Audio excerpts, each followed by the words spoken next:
Shalom, shalom, peuple de Dieu. Que le Seigneur vous bénisse. Bienvenue à la maison du Seigneur ce matin. Et que le Saint-Esprit vous accorde sa communion. Et qu'il vous accorde tout ce qu'il y a dans votre cœur aujourd'hui. Je suis convaincu que c'est au travers de sa parole qu'il va le faire. Car quand Dieu rassemble ses enfants, il ne les rassemble jamais en vain. Il a toujours une bénédiction qu'il envoie lorsque son peuple est rassemblé. Et comme nous sommes encore rassemblés aujourd'hui ce matin, il y a une bénédiction qui est sur notre chemin. Il y a une bénédiction qui est sur ta route. Donc, je vais vous inviter encore à la prière et afin que nous puissions commencer l'enseignement de ce matin. Éternel, notre Dieu, nous voici rassemblés encore ce matin. Seigneur, nous avons prié, adoré, et à cette heure, nous voulons écouter ta parole. Seigneur, je prie pour que tu relâches sur ton peuple rassemblé aujourd'hui les bénédictions de ta parole. Tu as dit, celui qui lit et celui qui écoute sont bénis.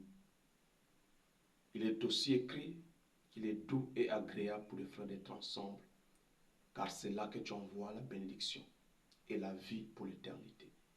Seigneur, que cette bénédiction soit aujourd'hui le partage de chacun, Seigneur. Merci, Père Céleste. Seigneur, n'oublie personne, du plus petit jusqu'au plus âgé. Et que, Seigneur, au travers de ta parole, que chaque besoin soit comblé. Que ton onction, Seigneur, soit libérée, relâchée. Et que, Seigneur, ton peuple soit guéri, restauré, rafraîchi, pardonné, libéré aujourd'hui. Dans le nom de Jésus. Père, nous avons réclamé la bénédiction et nous disons Amen. Amen, Amen, Amen. Alors, nous allons prendre nos Bibles et nous allons entrer dans l'enseignement d'aujourd'hui. C'est un enseignement très profond et qui va débloquer beaucoup de délivrance dans votre vie. Donc, pendant que nous allons entrer dans la parole de Dieu, je te demande d'être le plus attentif. Si chaque fois que tu viens à l'église, tu n'as jamais été attentif, aujourd'hui, je t'invite à être vraiment attentif parce que c'est un enseignement clé qui va apporter la délivrance. Ne rate pas cet enseignement. Tu dois comprendre. Donc, sois concentré et que le Saint-Esprit t'accorde sa grâce.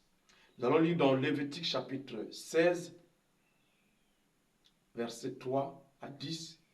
Et nous lirons dans Luc chapitre 8, le verset 26 à 34. Nous sommes debout pour la lecture de la parole et nous lisons ainsi. Voici de quelle manière Aaron entrera dans le sanctuaire. Il prendra un jeune taureau pour le sacrifice d'expiation et un bélier pour l'holocauste.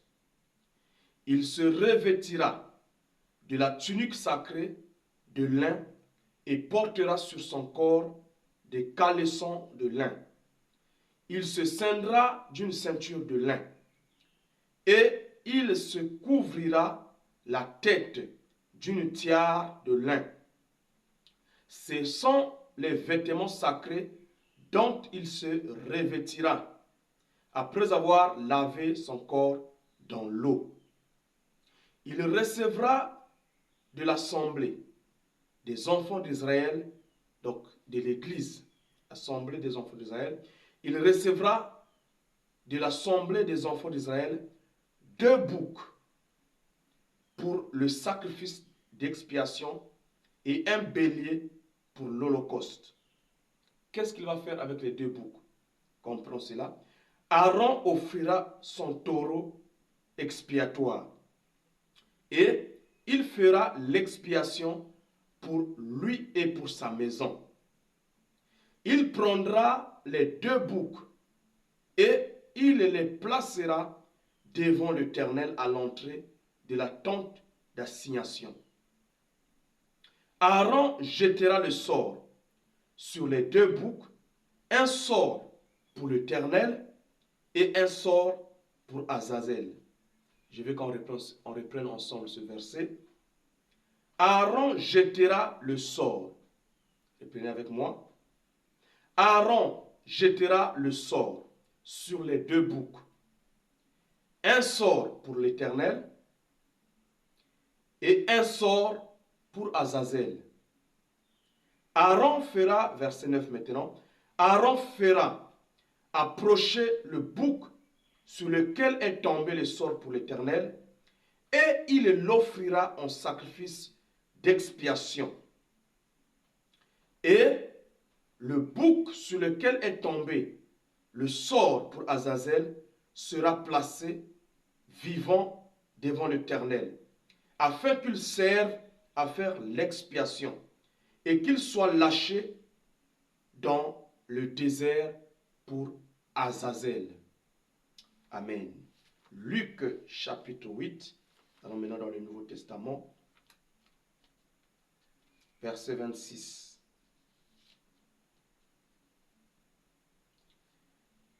Ils abordèrent dans le pays des Géraséniens, qui est vis-à-vis de la Galilée. Lorsque Jésus fut descendu à terre, il vint au-devant de lui un homme de la ville, qui était possédé de plusieurs démons. Depuis longtemps, il ne portait point de vêtements. Il avait sa demeure non dans une maison, mais dans un sépulcre. Il commençait à vivre dans les cimetières, nu.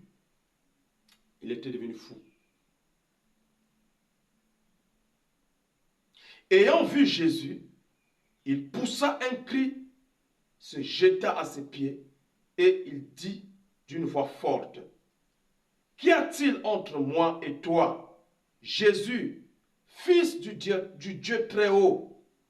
Je t'en supplie, ne me tourmente pas. » Car Jésus commandait à l'esprit impur de sortir de cet homme. Regardez comment cette délivrance va s'opérer. Parce que le message de ce matin, si tu comprends ça, ta délivrance va aussi s'opérer.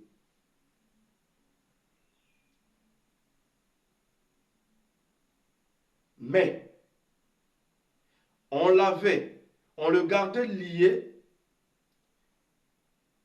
de chaînes et les fers aux pieds. Mais il rompait les liens et il était entraîné par le démon dans les déserts. N'oubliez pas, tout à l'heure, on a lu que lorsque le bouc Azazel, après le sacrifice expiatoire, le bouc Azazel sera envoyé dans le désert. Et ici aussi, on dit que le démon qui liait le fou de Gadara, ce démon-là le conduisait dans les déserts. Jésus lui demanda, « Quel est ton nom ?» « Légion, répondit-il, car plusieurs démons étaient entrés en lui. Et il priait instamment Jésus de ne pas lui ordonner d'aller dans l'abîme. Il y avait là dans la montagne un grand troupeau de pourceaux qui paissaient. Et les démons supplièrent Jésus de leur permettre d'entrer dans ces pourceaux. Et il le leur permit. Les démons sortirent de cet homme, entrèrent dans les pourceaux, et le troupeau se précipita des pentes escarpées dans le lac et se noya. Ceux qui les faisaient paître, voyant ce qui est arrivé, s'enfuirent et répandirent la nouvelle dans la ville et dans les campagnes. Amen, amen. Que le Seigneur bénisse sa parole précieuse.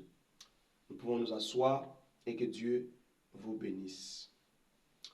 Alors, aujourd'hui, nous allons parler sur le message « Le prix du sacrifice ». Le prix du sacrifice. Peut-être que je ne pourrai pas terminer aujourd'hui, mais dimanche prochain, je reviendrai en présentiel et nous allons continuer ce message et prier avec vous. Le prix du sacrifice. Nous sommes dans le message les 10 raisons pour lesquelles nous devrons avoir un réveil, ou nous devons désirer un réveil. Et à la 3e raison que nous avons commencé à voir le dimanche passé, nous avons vu que nous devons désirer un réveil dans notre vie et dans l'Église pour la simple raison que lorsque nous sommes au temps du réveil, la sorcellerie commence à être humiliée. Nous avons vu dans Actes chapitre 13 comment lorsque Paul est arrivé dans une ville et annonçait la parole de Dieu, dans cette ville-là se trouvait un chef, un gouverneur qui voulait entendre la parole de Dieu. Mais à côté de lui se trouvait un sorcier qu'on appelait Élymas ou Bar Jésus. Ce nom Bar Jésus veut dire celui qui fait opposition à Jésus, celui qui s'oppose à Jésus, celui qui fait des choses contraires à Jésus. Et cet Élymas, le sorcier, le magicien, il voulait empêcher à ce roi-là, ou à ce gouverneur-là, d'écouter la bonne nouvelle et d'être sauvé. C'est alors que l'apôtre Paul, quand il avait compris qu'il y avait une manipulation de la sorcellerie sur le gouverneur pour l'empêcher à écouter la bonne nouvelle, l'apôtre Paul, rempli du Saint-Esprit, éleva la voix et humilia ce sorcier en le frappant d'aveuglement. Et le sorcier était devenu aveugle. Pour un moment, il ne pouvait plus voir la lumière du soleil. Il était confondu, humilié. Et finalement, la Bible déclare que le proconsul, voyant comment la sorcellerie était humiliée, il fit quoi? Il crut à la doctrine du Seigneur. Il était frappé de la doctrine du Seigneur et il crut et il fut sauvé. Ainsi, nous devons désirer le réveil parce qu'au temps du réveil, les œuvres de la sorcellerie sont humiliées. S'il n'y a pas le réveil, la sorcellerie continuera à régner dans nos familles, à régner sur la vie de nos enfants. La sorcellerie continuera à régner sur nos finances. La sorcellerie continuera à régner sur la vie de nos enfants. Et nous serons comme impuissants devant cette sorcellerie-là et nous ne pourrons pas, beaucoup de gens ne pourront pas écouter l'évangile, beaucoup de gens ne pourront pas être sauvés. Pour cela, nous avons besoin du réveil parce que c'est au temps du réveil que Dieu libère sa puissance pour confondre cette science-là de la sorcellerie. Alors, le dimanche passé, nous avons commencé à voir ce que c'était la sorcellerie. Et pour faire un rappel, je rappelle pour dire que nous avons vu que la sorcellerie est le système de Satan, ou est la puissance de Satan qu'il utilise pour contrôler le monde, pour garder le monde sous sa domination. Et ce système-là est la religion contraire à la vraie foi en Dieu. C'est pourquoi dans Acte 13, on parle de Bar Jésus. Bar Jésus, ça veut dire celui qui fait opposition à Jésus, celui qui est contraire à Jésus. Jésus est venu pour nous montrer comment nous devons croire et vivre par la parole de Dieu. Mais le système de la sorcellerie fait opposition à tout ce qui est la parole de Dieu. Écoute-moi ce matin, tout enseignement qui ne te montre pas comment vivre selon la parole de Dieu est un enseignement de la sorcellerie. Tout enseignement contraire à la parole de Dieu qui est écrit dans la Bible ici, à la foi chrétienne, est un enseignement de la sorcellerie et ça vient tout droit de l'enfer.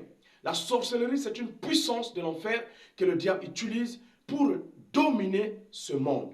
Et nous avons vu que pour pouvoir contrôler le monde, il utilise des puissances d'égarement, des puissances de séduction, des puissances de manipulation et des puissances d'intimidation. Le diable utilise la séduction, il utilise l'intimidation, il utilise l'égarement pour contrôler la vie des gens et les garder dans la servitude, l'esclavage. L'esclavage de la maladie, l'esclavage dans tous les domaines où l'homme peut être réduit en esclavage.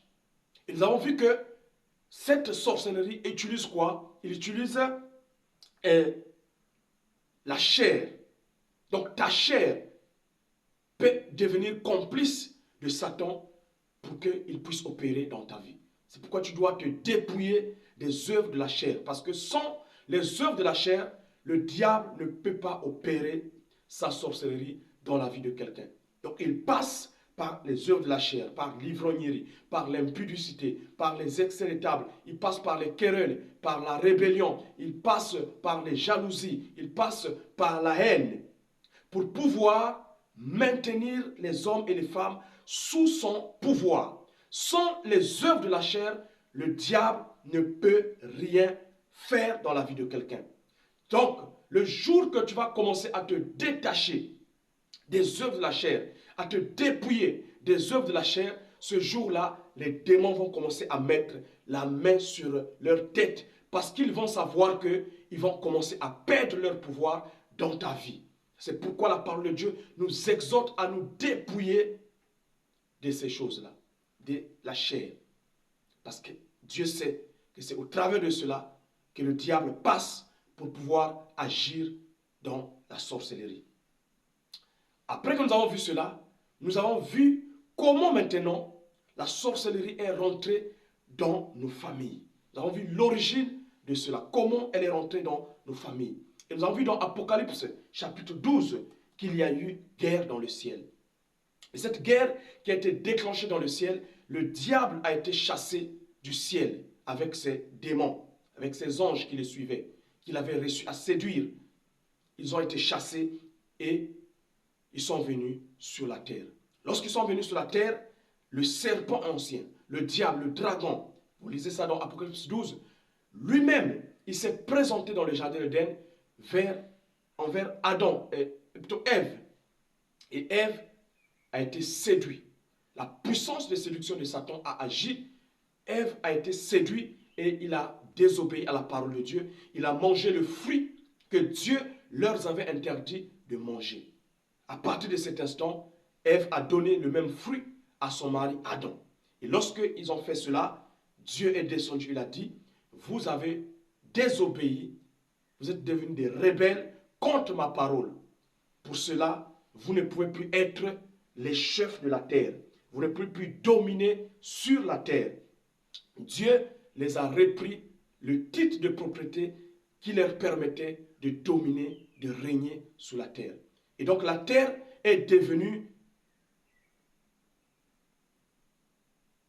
son maître.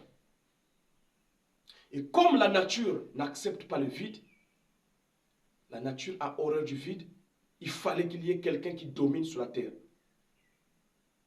Satan qui a occasionné à ce que l'homme puisse perdre sa domination, a donc commencé à occuper la terre.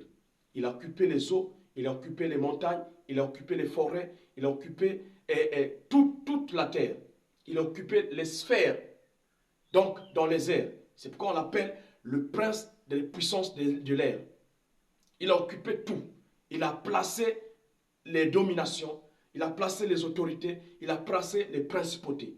Quand vous entendez parler des dominations dans Éphésiens chapitre 6, le verset 12, vous entendez parler des dominations, vous entendez parler des principautés, vous entendez parler des autorités. Ce sont des démons, ce sont des esprits méchants qui ont été chassés du ciel avec Satan et qui forment le gouvernement de Satan et qui ont occupé la terre.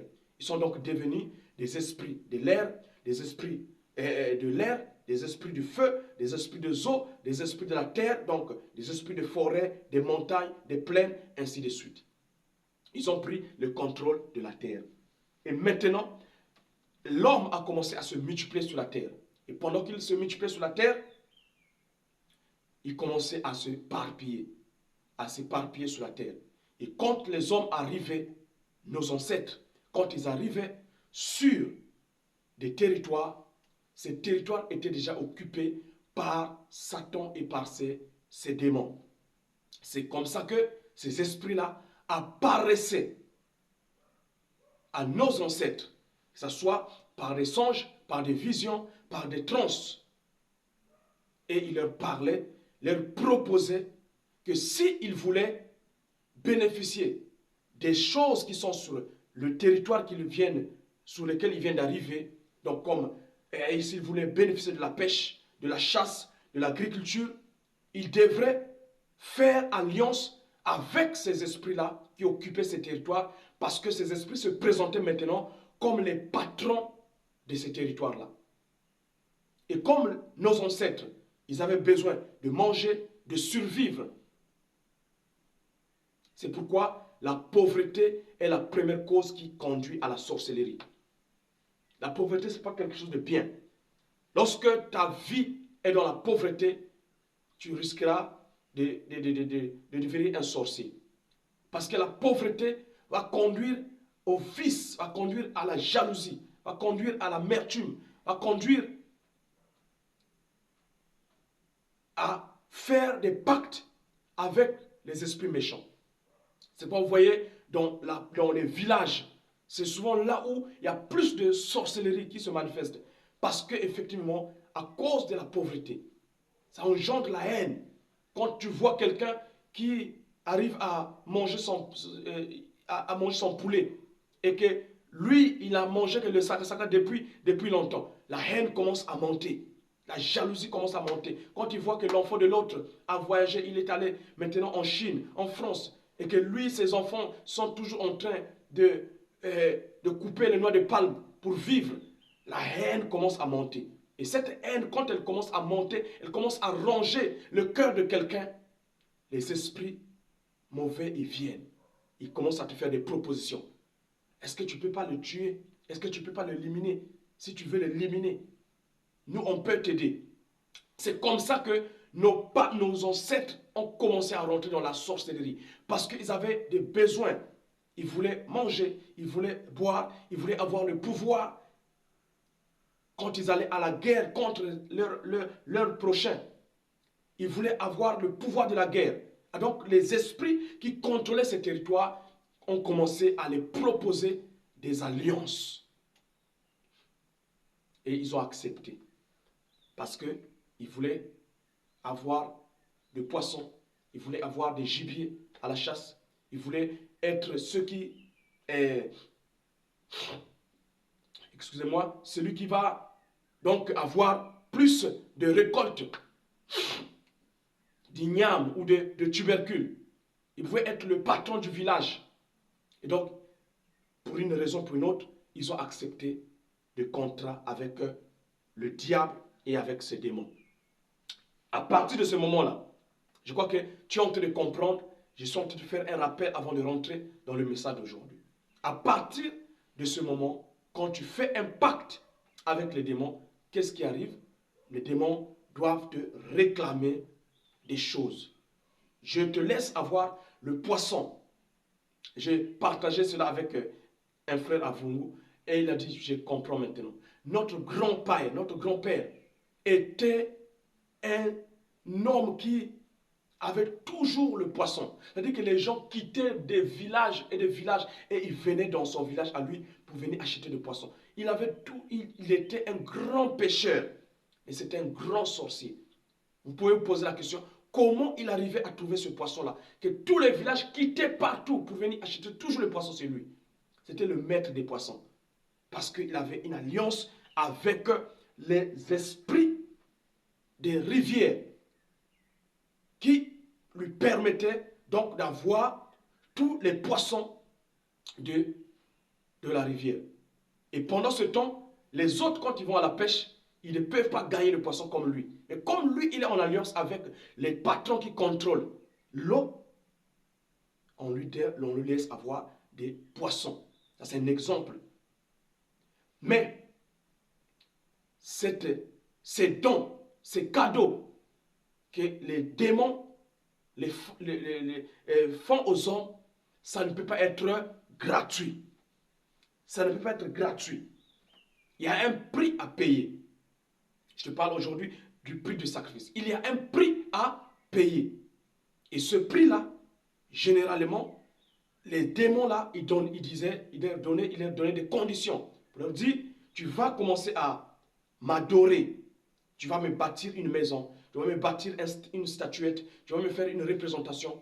Et là, devant cette représentation, tu viendras donner des offrandes. Aujourd'hui encore, quand vous allez à la mer, vous allez voir les Béninois qui ont leur statue, leur vaudou. Et ils viennent faire des offrandes. Ils viennent offrir de l'huile de palme, ils viennent offrir de la farine, ils viennent offrir des biscuits, ils viennent offrir des bonbons. Ils vont faire des offrandes à ce Dieu-là. Maintenant, ces offrandes-là qu'ils viennent offrir, ça ne suffit pas. Les démons vont accepter les offrandes d'huile, vont accepter les offrandes de farine, de bonbons pour un temps. Mais au finish, ils vont demander l'offrande suprême qui est le sang. Quand ils arrivent maintenant au sang, c'est là où les gens doivent donner le sang de leur enfant, de leur petit-fils, de leur femme, ainsi de suite. Parce que c'est les démons qui réclament. Et c'est ça qu'on appelle la sorcellerie. Les démons réclament le sang. Quand ils sont au niveau des offrandes, l'huile, tout, tu peux penser que, mais c'est seulement l'huile. Mais finalité, il finira par te demander le sang de l'homme. Parce que eux, ils veulent le sang. Parce que le prix du péché, ce n'est pas les biscuits. Le prix du péché, ce n'est pas l'huile de palme. Mais le prix du péché, c'est le sang. L'âme qui péchera, c'est celle qui mourra. Et le sang de l'homme est dans son âme. Plutôt, l'âme de l'homme est dans son sang. C'est ce que la Bible dit. L'âme de l'homme est dans son sang. Donc, les démons ne vont pas se contenter de te demander de la farine ou de l'huile ou des choses comme ça. Ils finiront par demander quoi? Le sang. Parce que le prix du péché, c'est le sang. Et sans effusion de sang, il n'y a point de pardon de péché. Je suis en train de rentrer petit à petit dans mon message d'aujourd'hui. Donc, ces démons ayant fait des alliances avec nos ancêtres, ces alliances-là ont été inscrites par le sang. Et quand l'alliance est faite avec, par exemple, si Dieu fait une alliance avec moi, cette alliance-là est inscrite aussi dans mon sang. Et ça se transmet à ma génération, à mes enfants, à mes petits-enfants, de génération en génération. Tant qu'il y aura quelqu'un dans la famille qui pratique cette alliance-là continuera. C'est pourquoi les démons, en faisant alliance avec nos grands-parents, qu'est-ce qu'ils faisaient? Ils leur disaient, tu dois initier aussi un de tes enfants ou un de tes petits-fils, parce que l'alliance doit continuer. C'est comme ça que les alliances ont continué dans la sorcellerie depuis que les démons avaient visité nos grands-parents. Et ces alliances-là, parfois, ils se mettent en réseau. Donc, celui-ci a son alliance avec son démon et celui-ci aussi a son alliance avec son démon. Ils se mettent en réseau. C'est là où on parle maintenant des, on appelle en bébé des bitémos. Donc, cette famille et cette famille se mettent en alliance pour bouffer, pour donner le sang de leurs enfants. Et c'est ça qu'on appelle la sorcellerie. Et donc, en attendant que le sang soit offert, que les démons prennent le sang, les démons peuvent bloquer l'épanouissement financier. Ils peuvent bloquer la fécondité pour que les gens ne puissent plus, les femmes ne puissent plus enfanter. Les démons peuvent donner une maladie à un membre, que le membre soit paralysé, le cœur ne marche plus. Les démons vont faire beaucoup de choses. Mais la finalité, c'est qu'ils doivent prendre le sang, ils doivent prendre l'âme. Ils doivent prendre le sang, ils doivent verser le sang parce que l'âme de la personne est dans son sang. J'espère que quelqu'un a compris ce petit rappel-là. Maintenant, nous sommes en train de chercher donc la délivrance et la solution. C'est ce que nous sommes venus chercher encore ce matin dans la parole de Dieu. Et nous avons vu que le premier pas pour sortir de cet esclavage, parce qu'en réalité, nos grands-parents, nos ancêtres nous ont vendus. Ils ont vendu la famille à ces esprits-là. Soit des esprits des eaux, des forêts, des airs, de feu. Ils ont vendu la famille à ces esprits en concluant une alliance avec eux. Donc, la famille est dans l'esclavage parce que de génération en génération, ces esprits viennent, se manifestent dans la famille, prennent le sang, bloquent les choses, détruisent. Parce que, n'oubliez pas, c'est le diable et ses démons. Et la Bible dit, le voleur dans Jean chapitre 10, le voleur ne vient que pour tuer, égorger et détruire. Donc, nos ancêtres nous ont vendus en esclavage. Pas Texas déjà, famille. Comment maintenant sortir de cet esclavage-là? C'est ce que nous sommes en train de voir. Le premier pas est ce que nous avons vu le dimanche. Tu dois renoncer. C'est-à-dire renier, refuser d'appartenir, sortir consciemment de cette alliance-là. Et dans Hébreux chapitre 6, le verset 1, la Bible nous dit que le fondement de la délivrance, c'est le renoncement aux œuvres mortes. Donc si tu n'as pas encore renoncé, tu dois renier cela. Tu dois dire, je ne veux plus être de cette alliance-là. Je ne suis plus partie de cette alliance-là. Je refuse de continuer à être participant de cette alliance. Je sors de cette alliance-là et je rentre dans la nouvelle alliance qui est l'alliance par le sang de Jésus-Christ. Tu dois renoncer à ces œuvres mortes. Et maintenant, après le renoncement, nous rentrons maintenant dans la deuxième partie qui amène la délivrance donc des œuvres de la sorcellerie, des œuvres de Satan.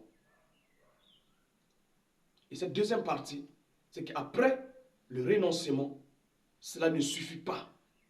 Parce que oui, j'ai renoncé, j'ai renié, j'ai abandonné ces alliances de mes ancêtres. Mais le fait d'abandonner, ça ne suffit pas. Pourquoi? Parce qu'il y a une dette. Il y a une dette. Et je vous ai dit le dimanche passé, dans le monde spirituel, les dettes ne s'annulent pas comme ça. Il faut les payer. Si tu dois quelque chose, il faut payer ça. C'est pourquoi on parle dans la Bible du prix, le salaire du péché. Dans Romains chapitre 3, le salaire du péché, c'est la mort. Il y a un salaire. Donc, le diable, comme il a reçu à faire pécher l'homme, à faire conclure des alliances avec nos ancêtres, cela est devenu une dette. Donc, même si je renonce à cela, oui, j'ai renoncé, mais la dette, est-ce que la dette est payée? Si la dette n'est pas payée, le diable reviendra toujours par le lien de l'alliance et du sang pour te réclamer, pour avoir le pouvoir sur ta vie. Parce que tu as renoncé. Oh, je ne veux plus adorer les dieux de mes ancêtres. Oui. Je ne veux plus faire partie de l'alliance de mes ancêtres. Oui. Tu as renoncé. Mais la dette, est-ce que la dette est payée? Quand le diable voit la dette, il dit, tu as dit que tu ne veux plus m'adorer. Tu as dit que maintenant tu veux adorer Jésus-Christ. Maintenant tu veux adorer le Dieu créateur, le véritable. Mais oui, mais mes dettes que tu me dois, qui va régler ça? Alors Dieu, pour régler ce problème-là, comprenez ça maintenant, c'est pour ça, maintenant on commence à voir maintenant la deuxième étape de la délivrance. Dieu, pour régler ce problème de la dette que les hommes, ils avaient envers Satan à cause du péché, dans un premier temps, Dieu va appeler Abraham et il va appeler le peuple d'Abraham, les descendants d'Abraham. Il appelle Abraham et il conclut une alliance avec lui. Et par la suite, cette alliance va continuer avec les enfants d'Israël en faisant quoi? Dieu va leur donner, commencer à leur révéler ce mystère de comment la dette spirituelle envers Satan doit être payée pour que les gens soient libres. Et lorsque tu comprends ça et que ta dette est payée, mon frère, ma soeur, tu vas commencer à voir, expérimenter une grande liberté dans ta vie. La délivrance va commencer à se manifester. Oui, c'est pourquoi vous allez voir que le peuple d'Israël a connu une grande différence avec les autres peuples. C'est un peuple qui, financièrement, ils réussissent quand ils vont en guerre. Ils gagnent toujours parce qu'ils ont des secrets que Dieu leur a donnés dans la parole. Il faut payer ces dettes-là. Et comment ils vont payer les dettes? C'est là où nous revenons maintenant à notre texte. N'oubliez pas, le diable réclame quoi? Le sang. Le salaire du péché, c'est la mort. Et l'âme qui a péché, c'est celle qui doit mourir. Quand on parle de l'âme, on est en train de parler du sang. Parce que le sang, l'âme est dans le sang. Comment donc Dieu va montrer au peuple d'Israël comment il faut résoudre le problème?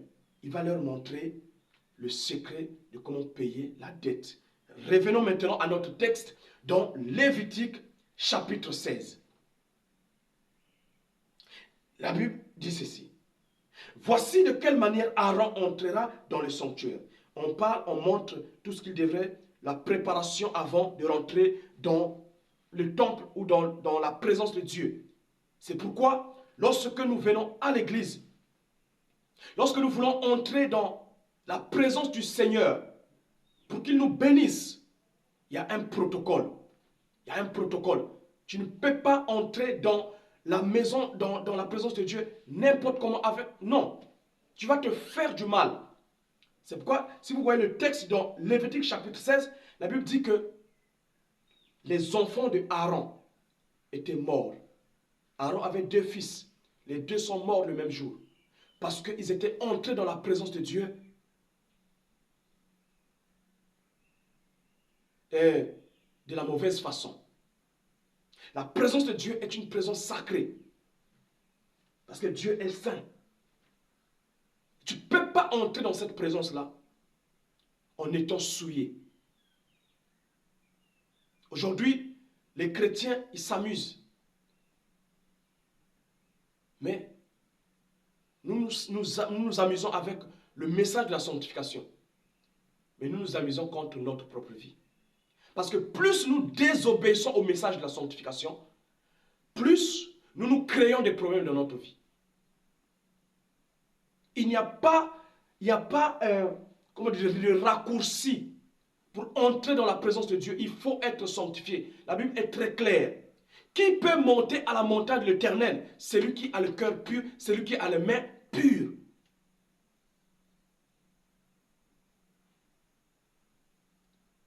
Et c'est pourquoi nous parlons du réveil. Au temps du réveil, le message de la sanctification revient très fort. Et le peuple de Dieu comprend. Et ils obéissent. Frère, nous sommes au temps du réveil, tu dois obéir. Tu dois obéir au message de la sanctification. Tu dois te dépouiller des œuvres de la chair. Tu ne peux pas rentrer dans la présence de Dieu en étant impudique, en étant rempli de haine, en étant dans la rancune. Tu ne peux pas rentrer dans la présence de Dieu. Plus tu rentres, tu penses que tu veux rentrer dans la présence de Dieu avec une vie qui n'est pas en règle avec la parole de Dieu, plus tu vas te détruire. Et la mort va te frapper. Parfois, physiquement, tu es encore en train de vivre, mais spirituellement, tu es déjà mort. Tu es déjà mort. Des malédictions sont sur ta vie. Parce que tu es dans la désobéissance. Regardez comment Aaron devrait entrer dans la présence de Dieu. Voici de quelle manière Aaron entrera dans le sanctuaire. Il prendra un jeune taureau pour le sacrifice d'expiation et un bélier pour l'holocauste. Pourquoi le taureau? Parce qu'il faut le sang. Il faut le sang. Vous allez comprendre dans ce message pourquoi Dieu nous a donné Jésus-Christ. Il faut le sang. Il se revêtira. Tu vois, il y a des habits qu'il faut prendre. Et la Bible dit dans Apocalypse chapitre 3, tu es aveugle, tu es misérable, tu es nu, tu ne le sais pas. Mais viens chez moi, viens acheter des habits de lin, de fin lin. Et la Bible explique que ces habits de fin lin sont quoi? Les œuvres, les bonnes œuvres du peuple de Dieu. Mon frère, ce matin tu es venu à l'église, mais est-ce que ta vie présente les habits de fin lin? Est-ce que ta vie, elle est une vie de bonnes œuvres? Les œuvres de la vérité, les œuvres de la sainteté, les œuvres de l'amour, de la charité. Beaucoup, vous ne comprenez pas encore pourquoi notre église s'appelle le tabernacle de la charité. C'est une révélation que Dieu m'a donnée. Parce que nous sommes dans la saison où l'église doit manifester l'amour de Dieu. Et l'amour de Dieu, c'est ce qu'on appelle la charité. Alors, celui qui vient au tabernacle de la charité, il doit manifester les œuvres de la charité. Il doit manifester les œuvres de l'amour. Donc, je passe au verset 5. Il recevra de l'assemblée des enfants d'Israël 2 boucs. Voici 2 animaux, 2 cabris, 2 boucs. Un bouc. Hein? Il recevra de l'assemblée des enfants d'Israël 2 boucs pour le sacrifice d'expiation et un bélier pour l'holocauste. Aaron offrira son taureau expiatoire et il fera l'expiation pour lui et pour sa maison. C'est pourquoi Aaron, c'est le sacrificateur. Aaron, aujourd'hui, c'est celui qui fait l'œuvre de Dieu. C'est le prédicateur. C'est l'enseignant de la parole. On nous montre ici que celui qui travaille pour Dieu doit d'abord se sanctifier lui-même. Le pasteur doit d'abord se sanctifier lui-même. Et sa maison doit être sanctifiée. C'est parce que si tu es femme du pasteur, tu dois faire attention. Tu dois faire attention. Tu dois veiller à ta vie. Tu dois vivre dans la sanctification radicale. Parce que Aaron devrait d'abord sanctifier lui-même et sanctifier sa maison.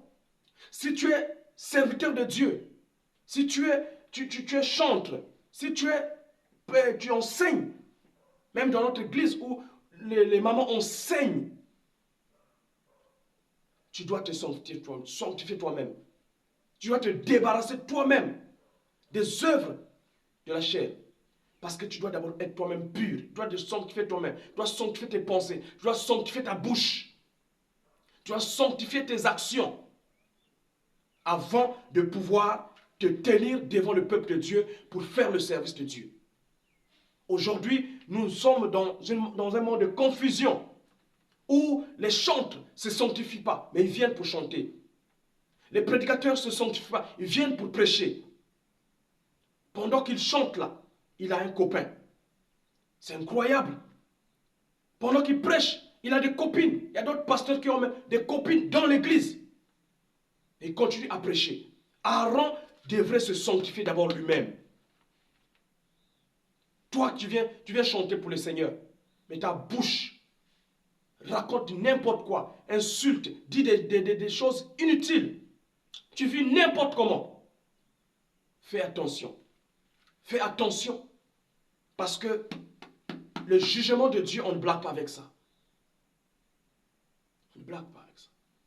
les 2 enfants d'Aaron ont été tués sur l'autel. Ils sont rentrés dans le temple, dans le lieu très saint pour faire le service, alors qu'ils sont rentrés de la façon que Dieu n'avait pas autorisée. Ils ont été tués. Beaucoup de pasteurs aujourd'hui meurent, spirituellement morts, et physiquement ils meurent. Beaucoup de jeunes prédicateurs meurent. Beaucoup de gens qui servent Dieu, des chantres, des évangélistes, des prophètes, des apôtres, parce qu'ils rentrent de la mauvaise façon dans le service de Dieu. Frère, c'est quoi la Bible dit dans Jacques chapitre 1? Nous ne devons pas être de nombreuses personnes à enseigner. Parce que ceux qui font le service de Dieu, on va leur demander une plus grande rigueur.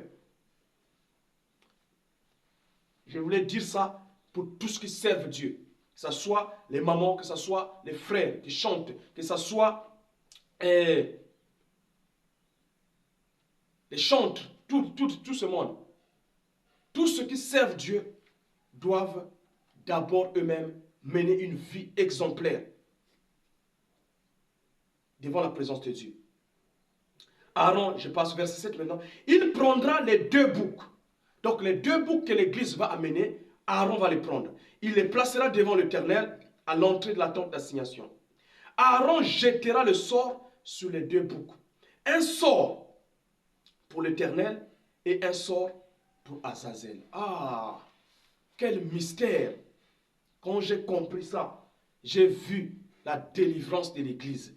J'ai vu ma délivrance. J'ai compris que désormais, frère, tu ne resteras plus sous la puissance de la maladie. Tu ne resteras plus sous la puissance de la pauvreté.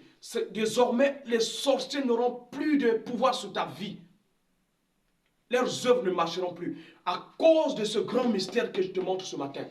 Dieu dit au peuple d'Israël d'amener quoi? 2 boucs que Aaron va présenter devant le temple, devant le Seigneur. Et il va prendre, jeter un sort. Donc il va choisir. Un bouc sera pour l'Éternel. Et comprenons ça bien. Un bouc pour l'Éternel. Un bouc pour qui? Pour Azazel. Pose-moi la question. Azazel là c'est qui? Azazel là c'est qui? Et j'ai fait la recherche hier. Quand j'étais en train de préparer ce message. Vous voulez comprendre Azazel c'est qui? Pourquoi il y a un animal pour l'Éternel et un animal pour Azazel. Et Azazel c'est qui? J'ai fait la recherche et j'étais étonné de découvrir ce que j'ai vu.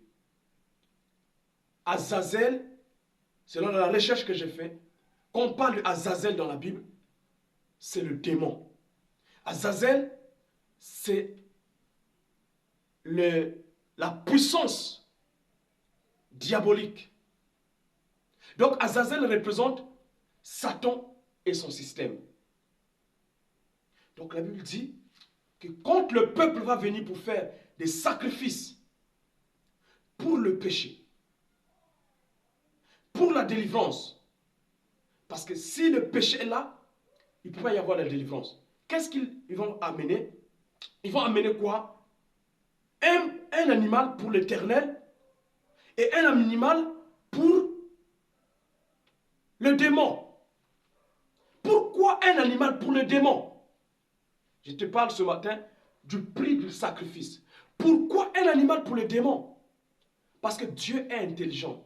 Dieu sait que les dettes que les enfants d'Israël ont envers Satan ne peuvent pas être annulées simplement parce qu'ils croient maintenant à l'Éternel, parce qu'ils confessent maintenant l'Éternel. Non.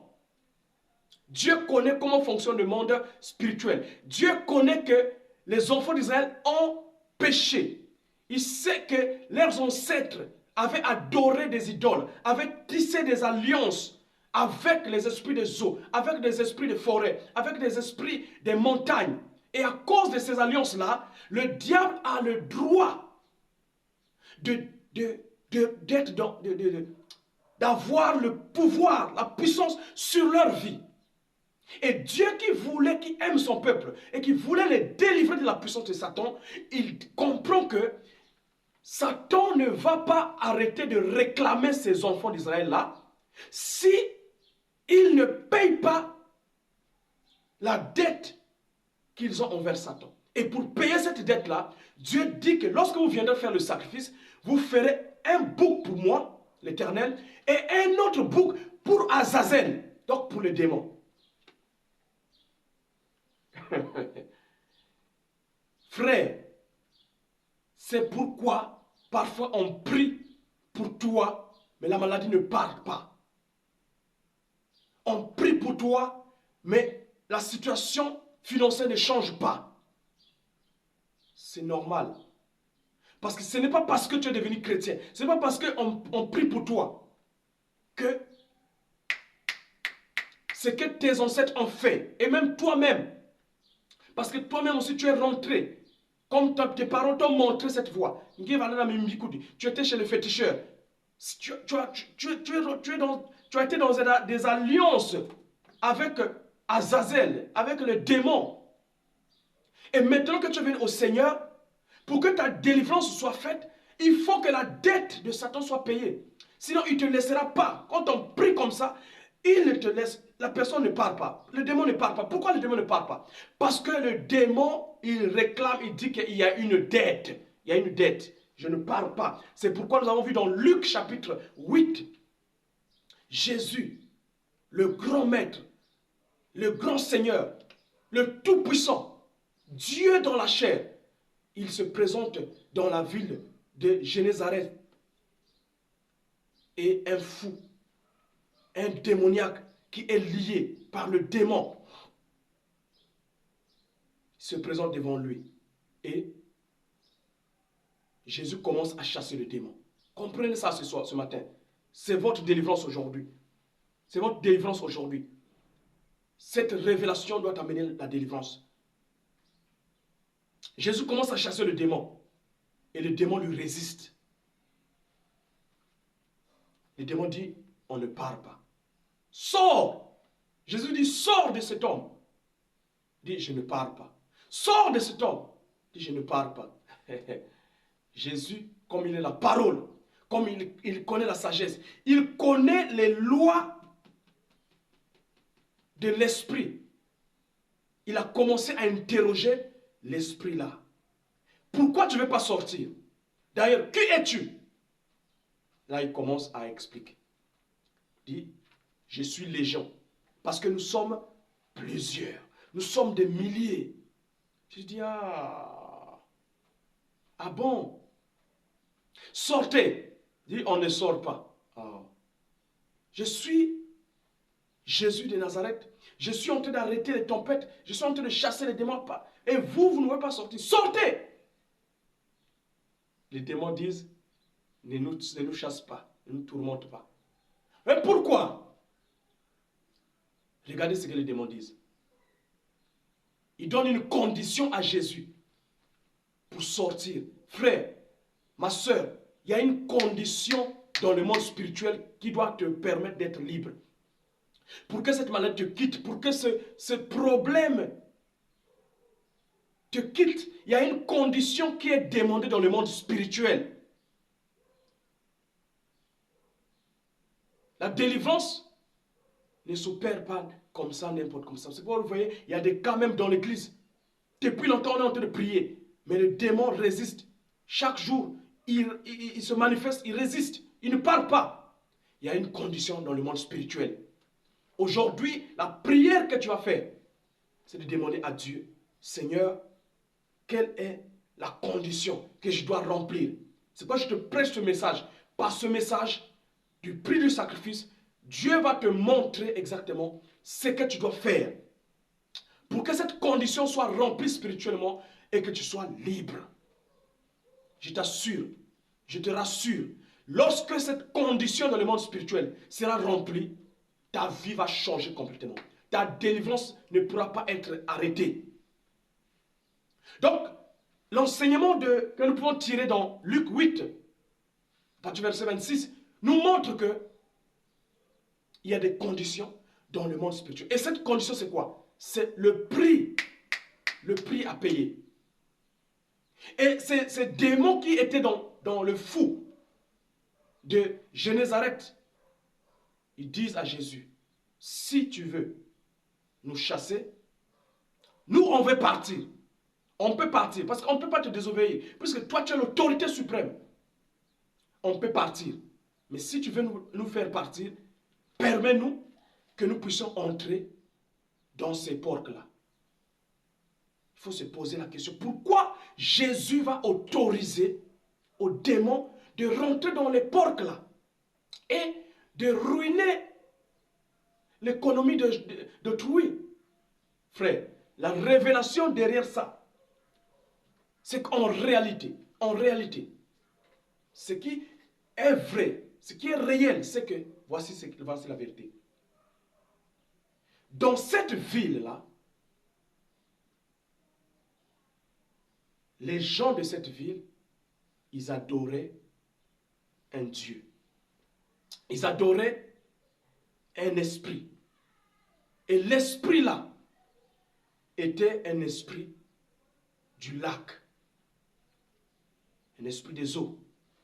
Il y avait une principauté ou une domination ou une reine des eaux qui était dans ce lac-là, que les habitants de cette contrée-là adoraient. Et ces habitants-là, comme ils adoraient cet esprit des eaux-là, cet esprit des eaux les rendait riches. Par comment? Par les porcs. Donc les porcs-là étaient la richesse de ce peuple qui était donné par l'esprit qui était l'esprit du lac, qu'ils adoraient.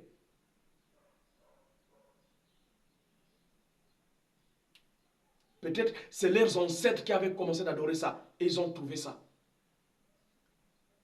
Et en échange de l'esprit, de l'adoration ou de la bénédiction ou de la richesse au travers les porcs, les cochons qu'il donnait aux gens de cette ville ou de cette famille-là, l'esprit devrait posséder un des fils de ce village. Donc, les démons du lac devraient avoir un homme qui doit être sacrifié dans cette famille, dans ce village. C'est pourquoi vous allez voir dans nos familles, il y a des zinzins, il y a des fous, il y a des épileptiques qui sont là. Parce qu'il y a quelqu'un quelque part qui est en train de s'enrichir à partir d'un esprit impur qui le compte, avec lequel il est en alliance. Et pour ça, vous devez avoir un enfant dans la famille qui est zinzin. On utilise son âme, on utilise sa vie. Et ailleurs, à côté, il y a toujours un qui meurt. Il y en a qui meurent, parfois 1 mois, 1 année, il y a toujours quelqu'un qui meurt là-bas, que les esprits prennent. Et de l'autre côté, il y a des gens qui sont des zinzins comme ça, parce que les esprits là, ils aiment habiter dans les hommes. Alors Jésus, comme il connaissait la loi du bouc d'Azazel, il a compris. Il a dit, ah oui, le système qui est là, l'homme là est captif, il est lié parce que les esprits du lac sont venus remplir sa vie. Il est fou, il marche nu, il marche dans les cimetières parce que ce sont les esprits du lac qui sont venus en lui. Et les esprits du lac là, pour partir dans le lac, ils disent, nous on ne va pas partir comme ça. On ne veut pas partir comme ça.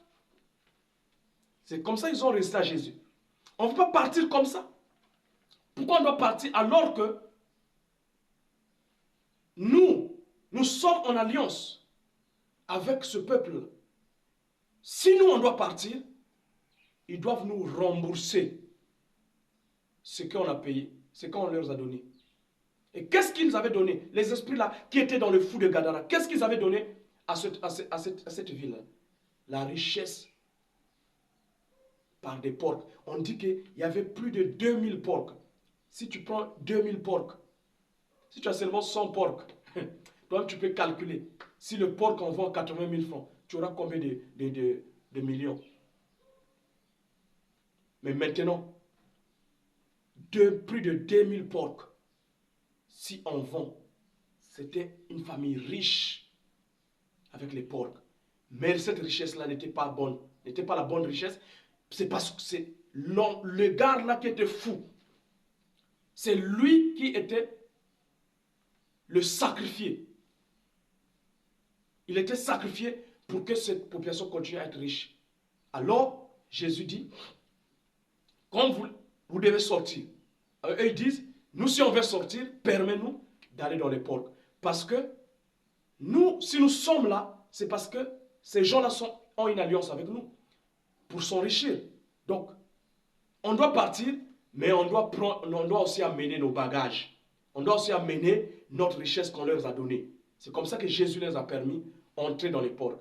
Et les porcs sont tous noyés. Quelle perte!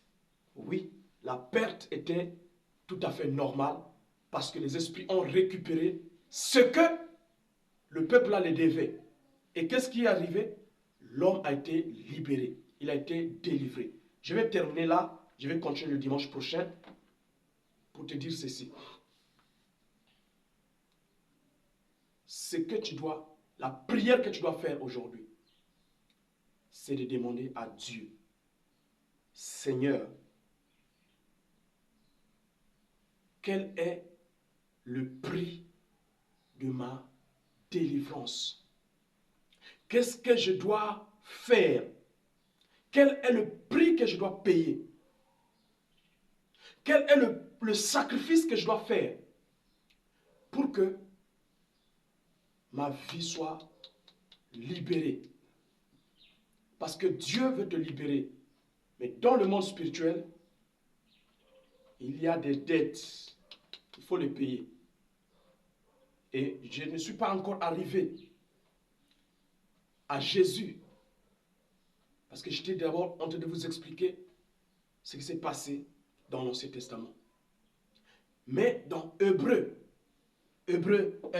chapitre 10, la Bible dit, le sang des boucs et des taureaux ne pouvait pas suffire pour amener l'expiation du péché. Je vais revenir avec ce message le dimanche pour te faire comprendre pourquoi maintenant Jésus est venu. Parce que Jésus est venu pour être les deux boucs que je t'ai parlé. Le bouc Azazel qui devait être sacrifié pour Satan afin d'être le prix à payer pour la liberté de l'adorateur. Et Jésus a aussi été le bouc, l'agneau de Dieu. Donc, Jésus a représenté les deux boucs. Je reviendrai le dimanche pour continuer à t'enseigner sur ça. Mais aujourd'hui, la prière que tu dois faire, essaie de demander à Dieu quel est le prix que moi je dois payer pour que le fou de Gadéren, de Génézareth soit libéré, le prix à payer pour que ces esprits le libèrent, le sortent de lui. Le prix à payer, c'était quoi? C'était les cochons qui devraient se noyer. Toi aussi, dans ton cas, il y a un prix que tu dois payer.